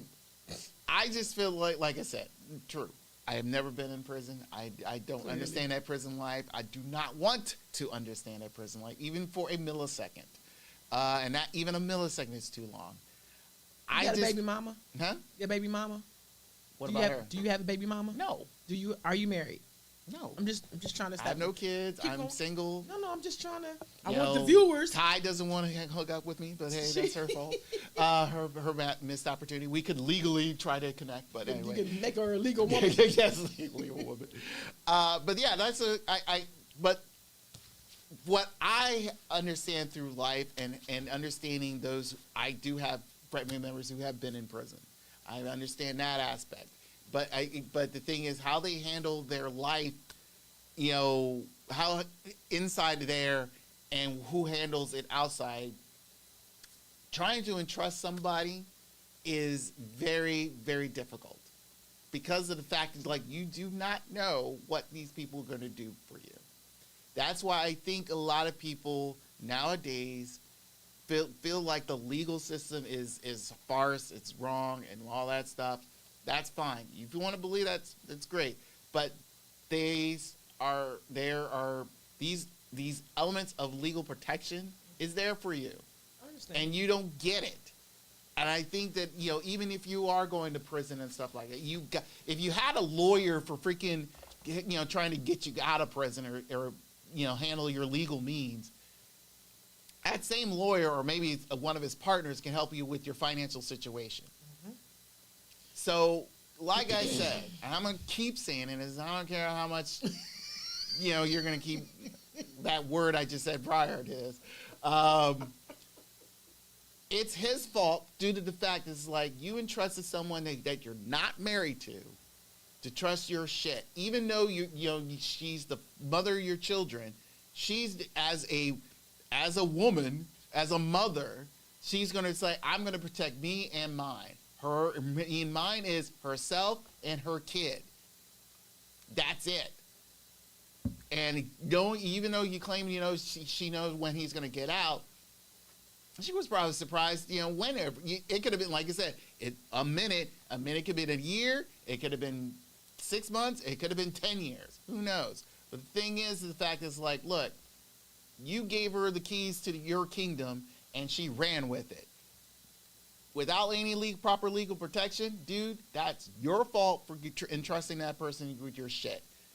That's it. Now, if you, and I'm going to go back, it's like, well, if you gave it to her, like you said, well, you gave it to a relative, especially like your mom, she'll probably do the same thing. Probably. But again, your mom will probably say, hey, get legal binding protection out of this shit. So you mean it's all of the decades you've been alive, you've never read or heard or ran across a story where someone came home and all of their stuff was married. They came home and all their shit was gone. Like the person just took everything. Yeah, I've heard stuff like that before. They were legal. They were married and the person still did it. So I'm trying to tell you that being legal doesn't ensure nothing. People gonna do what the fuck they gonna do. True. Another thing I want to tell you is if right now, if you say, Kiki, I need to run to the store real quick. Can I borrow your car? I'm gonna run to the store. Sure. And then, you for whatever reason, you never come back and you sold my car. That wasn't the understanding. I didn't give you my keys for that shit. I gave you my keys so you can run to the store. And when I was younger and I was growing up, my mother would tell me to run to the store for her, and I would go visit my friends. I would come back. She said, where were you? And I was like, well, I just saw. I didn't. No. That wasn't our conversation. The yes came because you wanted to go to the store, not go do errands and do DoorDash and Uber. You didn't say none of that shit because then the conversation would have been different. So all I'm saying is before I leave, and I say to you, I don't know the conversation, but I'm imagining, right? If it were me, hey, I'm about to sit down for a few seconds. Will I be able to? And I don't know how long, blah, blah, blah. All the thing I need, I'm sure he told her all he needed to do was put money on my books. All you need to do is let me call my fucking kids. So when you delete me and you block me, and then you take my assets and you sell them, which means you gained something from selling, because selling means sold and getting money. You got money off my shit. You couldn't do nothing. You couldn't, because for real, all that is now is you're selfish. You worked outside of our agreement, bitch. You did some shit. Oh man, this lady is not here. No disrespect. But disrespect. You sold my stuff and you living with your new nigga. You can't do that. You can't. I don't condone unaliving somebody, but I understand it. I understand it. And honestly, when I lay down with you and you a street nigga, I know that shit's in you, which is what we were talking about earlier. When you sell drugs, that shit's in you. It just needs one thing to tick it up. One thing. This is a lot of things. It needs one thing to just tick it. I'm crazy too. But I operate in my daily crazy. You got one thing that can do to me. I don't know what that is because I have I'm so cool. I saw my mother die. So nothing, that was the hardest thing I ever had to see and feel. So the shit people do to me, you probably couldn't get me there unless you probably try to hurt one of my kids in a bad way. That will tick it up.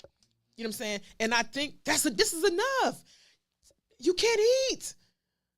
You can't eat. You can't get your Toyota back when you can't get your Toyota back. Well, they can have that. I want to get a new one. You can't. You don't have. You never been to jail, but to have nothing, you're stripped of. You have nothing. You don't have good credit. You can't even go in the store off credit. You don't have credit. You don't have anything. And before he went, he didn't have all those things. He had liquid.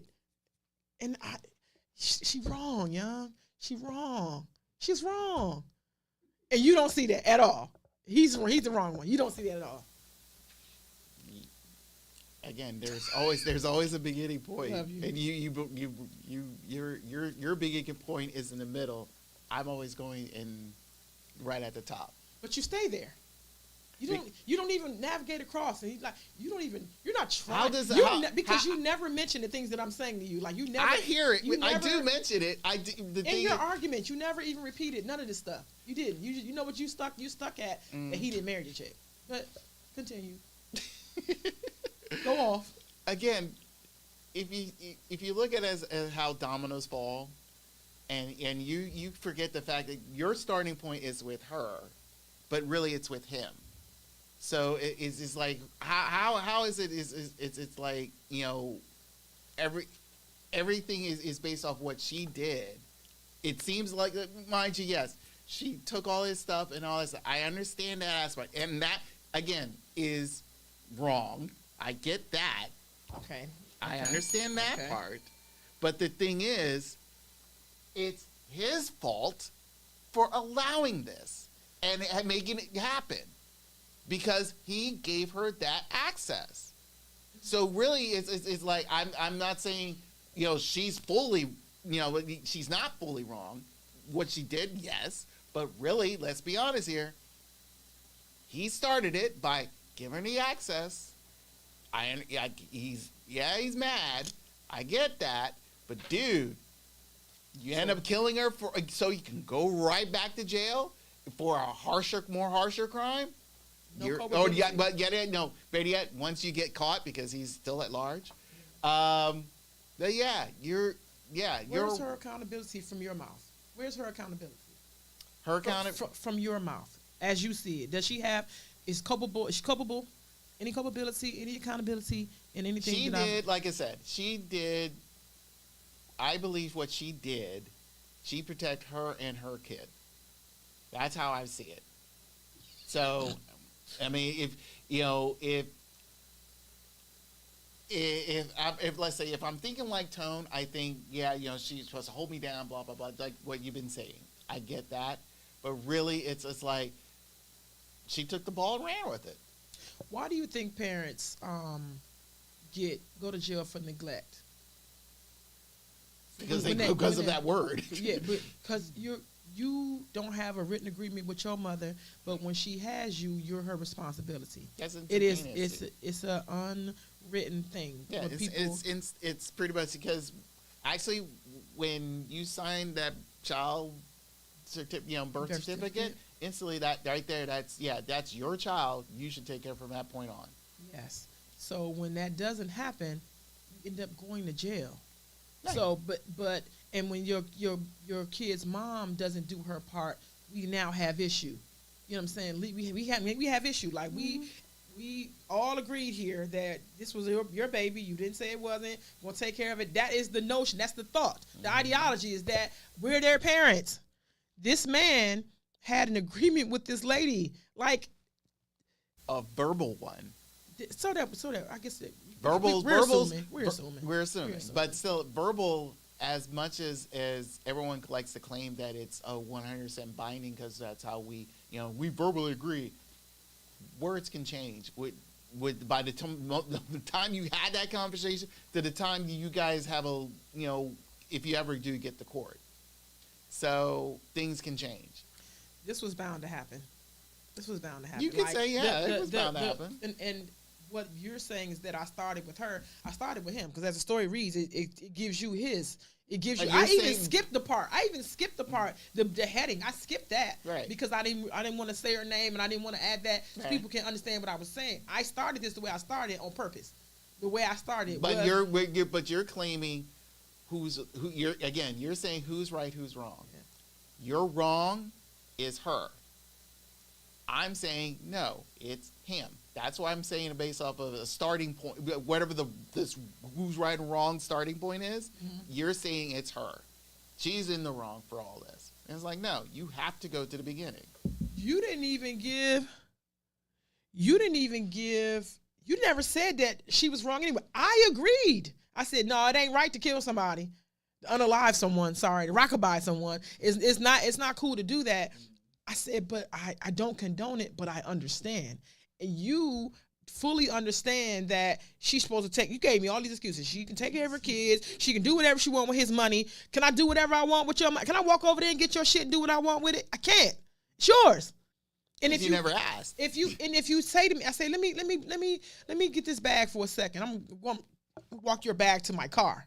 You don't expect me to rummage through it and take the contents out of it. That wasn't the agreement. I understand. She operated again, yeah, bro, and this is street shit. That's why I maybe due to the fact that me and Suburbia, don't agree fully with that. But again, you can have as many 50 billion conversations about this scenario, but in the end, it's like you don't know what that person's going to do after that conversation ends. So keep in mind, the key thing here is you always have to protect yourself in some form or fashion. And the guy just didn't do that. He did. So all he did was made things extremely worse for himself now, even because he's still at large. And to the point where it's just like, okay, you killed somebody because you're mad that they stole your shit. Understandable, you're mad. I get it. But you should be mad at yourself. The same way we were talking about death penalties earlier, that was extreme for him. And that's what I was trying to tell you. There's relative things. Like, to me, I don't know how I would feel if I came home and none of my shit was there. Like, I don't know how that would make me feel. I don't have it in me to be overly physical in those moments. But if it was caused by someone I knew, I can't tell you I wouldn't do the same shit. And then, bruh. So King City said a birth certificate is a certificate of to the state, not the mother. That's why it is a state. It has state on it. That's why you already owe $5,000 at birth. You are born in debt, and you're right, because nobody has custody of you. It is shared. You belong to the state. He's right. I'm gonna work on you. I'm gonna work on you. I'm gonna work on you with this. And I think more shit need to happen to you. Just sign your shit over to me. What? More shit. The conversation, that type of conversation, no. What era are you stuck in? Era? Yeah, are you stuck in an era? Like, what era do you relate to most? What era are you stuck in? Me and Nomi had a conversation yesterday. Nomi said she's stuck in the 90s. She's stuck in, she want big jeans to come back and all that. What era are you stuck in? An era that has yet to happen. Really? Yes. Interesting. I believe in progression. I believe in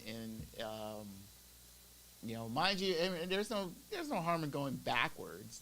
Going back to say, like you say, relive the 90s and all this stuff, but not as a 50-year-old person. I'd rather go back as being what I was in that age. Okay. Because there are certain things I would like to correct. But yeah, I mean, there's no harm in going, reliving, my youth. But no, I'm a futurist. I like to see the future. I like to be in an era where mind you, I'm a sci-fi person. I like to, I've watched Star Trek and Star Wars and all that stuff, and even though their eras was kind of crazy and chaotic or similar to what was going on at the time those shows were created or whatever, but I feel like at least at those times, things were, I believe, at a point where things should be. Meaning things are not as crazy. We're not overly killing over people, over land, or property, and things of that nature. Everybody's, being compensated either fully, properly, even better yet, everything is, I wouldn't say is free, but everything is through trade or things of that nature. It's not, there's no financial means or gains. Getting something. Yeah, getting something out of nothing or everything. I believe in that. I believe in that aspect. I think, mind you, there'll be the minor few who wants to go back to the ways they were. There will be a Donald Trump person somewhere because that's how he thinks. He thinks like he wants to go back to the 80s. That's what I think a lot of people want to go back to. I do not. I know how the 80s were. Everybody knows how the 80s were. Even though they were financially profitable, it was financially profitable for those who had the money to do so. And those who lived in the 90s, yeah, because it was fun, we were able to go to clubs and all that stuff. That's great. But the thing is like, I don't want to relive the 90s either. I mean, I just felt like I believe in the future. I rather, see improvement. Hopefully there is improvement. I hopefully not destruction devastation that a lot of people fully fear. I just want to see a proper progress, and hopefully we'll get there. Yes. What would you have to see to support proper progress? And whatever that is, are you seeing it now? As of right now, no, because everyone's fighting it. They're fighting. You can start from anywhere. From one, the oil prices, gas prices. Everyone is. I don't know why you have. I give you this perfect example. And I recommend people to watch this. Mm-hmm. There was a documentary I saw a long time ago called "Who Killed the Electric Car." Yes. Right now we're seeing more and more electric cars. Yeah. But we saw that initially. I saw that 30 years ago. Making my point. Come on. So, and I felt like at that time it's like, oh, cool, we're gonna get electric car, even though it looked shitty and all that stuff. But still, it's like we're getting to that point, the concept of it. But the oil companies hated it because they figure it's like people are not gonna buy oil and they're not gonna buy gas anymore. Mm-hmm. That's the whole point. We need to get off of this shit. We've been fighting for oil for God knows how long, right, and we're doing it now, and people are, and everyone's kind of wondering, like, why are we still on this shit? So it took a lot of time trying to weed off of it. Mind you, we get Tesla and Elon Musk is trying to kill it. Yeah. But luckily enough, some of the familiar car companies that we know are finally catching up and creating it. Honda, Toyota, Chevy. Yeah. Now Dodge is creating their first electric car soon. Ford's been doing it for the last few years. So I see that progression. I like to see that. I want a goddamn hover car, meaning flying, and everyone's fearful of that. Talk to Chip because he's sitting there saying it's like, oh, people get drunk and drive. Yes. No, you'll get a license. And they said if there is a company who's creating their first actual flying car, and hopefully within the next 2 years, it costs, I think, put $5,000 down. The whole thing is like $300 or something. $300,000. Never buy the first set though. True, that's what I said. Never buy the first set. But it would be cool. I mean, if you remember, like Back to the Future, we should be flying. We should be doing, have a hoverboard and all that stuff. No, we're still stuck in 1950 bullshit. You have the mindset of 1950 bullshit.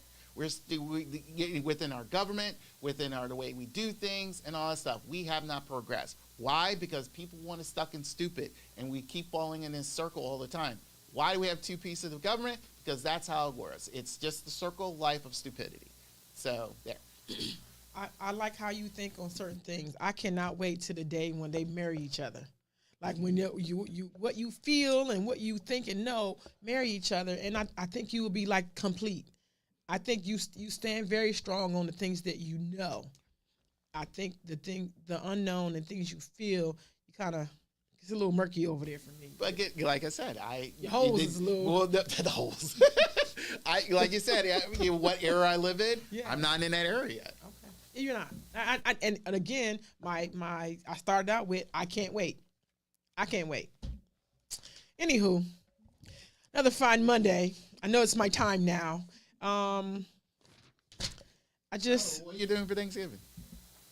I'm having Friendsgiving tomorrow. Oh, the Friendsgiving. I'm doing tomorrow, but my sons are going to come over. So when I have my sons all week, and I'm going to do Thanksgiving because this is my first time. Like last year, I worked. This is my first time in eons not working. Like, and I took off a week and a half just to see how this thing kind of goes a little bit. That's not why I took off. I took off because of the shit I told you, but I'm benefiting from it. So I'm doing house things.